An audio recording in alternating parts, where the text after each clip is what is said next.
Alright, so in our last presentation there were some key features that were still in the works that we didn't get finished in time, but we've got them now, so let's do this.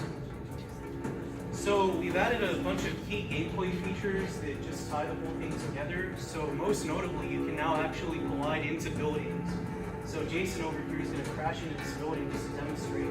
You'll get repelled away from the building and take a little bit of damage, but since you have that immunity period, you're not going to get stuck on something and die within seconds. So that scenario doesn't happen.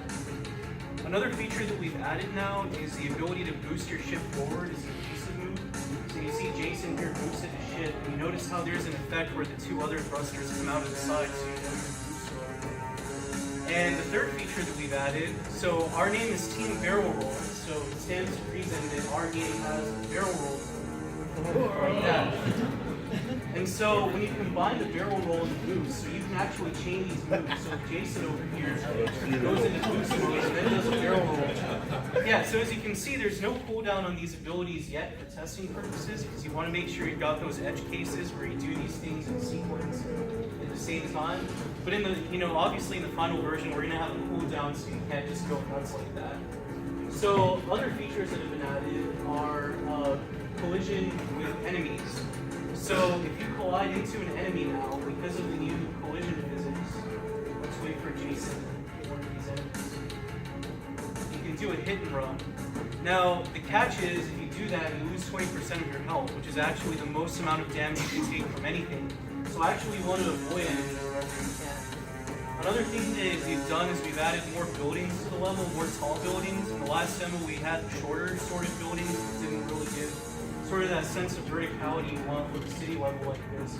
So now we actually have taller buildings, and you can see sort of what the full game is going to feel like when you're going through this labyrinth of buildings. And so as you can see, that's our player death effect. And now you can just go right back into the game and keep playing. So basically, now that the player has more mobility options, and now that the level is more complex, the game actually becomes pretty challenging, because you want to try to dodge the buildings. You can't just go in a straight line. There's going to end up being a building in your way. And then on top of that, since obviously there's so much enemy fire going in your direction, you have to use your evasive abilities to keep your ship alive, because the health packs don't spawn frequently enough for you to just rely on them.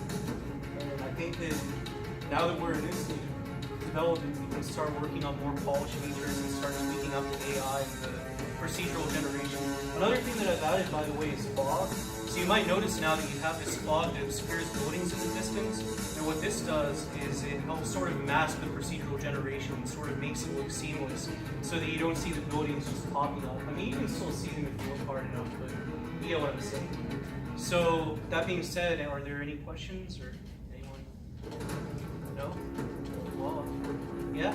I'm kind of curious as to why running into an enemy takes more health away from you than running into a building. What was that? Why do you suffer more damage from colliding with an enemy than with a building? I mean, I guess what I had in mind was like, because the enemy has like an engine and all sorts of combustible stuff in it, when you crash into it, it's blowing up and you're in the explosion and stuff. But the main reason is to keep you avoiding the enemies, so that you don't just try to like hit and run your way through every enemy in the game. So you actually want to shoot at them instead of just, going through them to collect points. Anyone else? Can you, I don't remember if you said it in the first bill, but can you repeat like how the scoring system works? Like what scanning you score?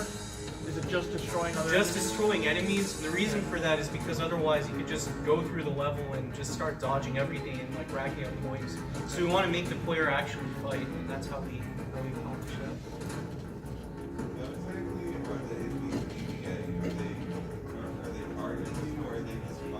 Yeah, the enemies in the air are actually turning to target you once you're within a certain range of them, and the enemies in the ground are actually, so you can see their little auto cannons on top of your abdomens. So right now there's actually an AI bug with long distance, but as you get closer to these enemies, they start pointing their cannons at you. So that's something we need to work on, because sometimes they don't target you properly. You see that one over there? That one was aiming its cannon at you. And then we're going to have a third type of enemy that uses homing missiles too, so there's also that. In the future, you have like the enemies fly towards the player rather than like stay stationary like that? Yeah, so that's definitely a good idea. As you can see, the flying enemies are already trying to match your elevation. But we just wanted to like make sure that like a basic version of this works before we start working on like advanced AI and stuff.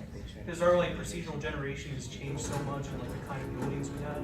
So we want to like make sure we have a formula before we have stuff like that.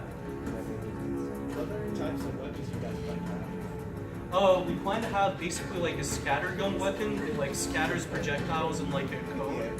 We also plan on having a railgun that's hit scan instead of projectile. And we also plan on having a homing missile.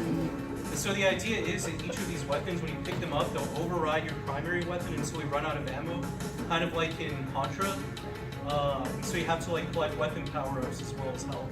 So that's what we're gonna have.